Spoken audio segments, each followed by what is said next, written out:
তুমি কি টেনশন করছো? আমি টেনশনে, আমার সরকারি বিয়ে হচ্ছে না, ওই জন্য তুমি একটু টেনশনে আছো। ঠিক আছে, কোনো ব্যাপার না, এরকম কোনো কিছু আলাদা হয় না। খাতা কলমে বিয়ে, ভাবতে কত চাপে। শ্যামবাজারের কাছাকাছি ওইটা তাহলে আপনার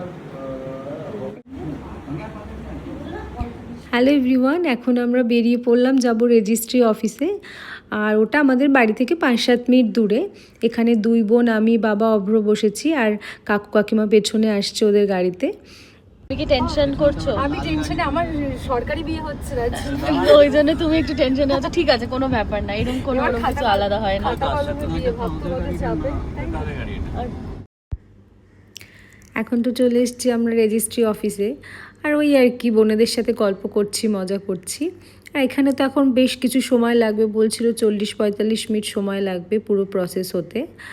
আর কি এখন ওয়েট করতে হবে। আর এদিকে ভাবছি লাঞ্চের টাইমও হয়ে যাচ্ছে কি না, কাকু কাকিমা যেহেতু গিয়ে লাঞ্চ করবে। আর এখন আমি সই করলাম, অভ্র সই করলো, এখন বাবা সই করবে, দেন কাকু কাকিমা সই করবে।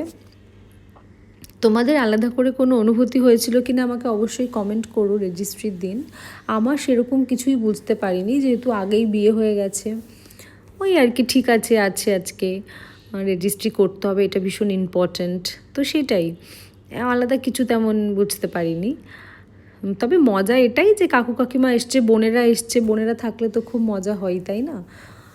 মানে জানোই, যারা বোনেরা একসাথে হলে কীরকম গল্প খুনসুটি করা সব কিছুই আছে। আর সব ভিডিওগুলোই কেটছিল কিন্তু ডিমলি আর ডেইজি দুজন, ওরাই তার জন্য খুব একটা এখানে ভিডিওতে ওরা ছিল না। ওই ছোট্ট একটা লাস্টে হয়তো পার্ট আছে।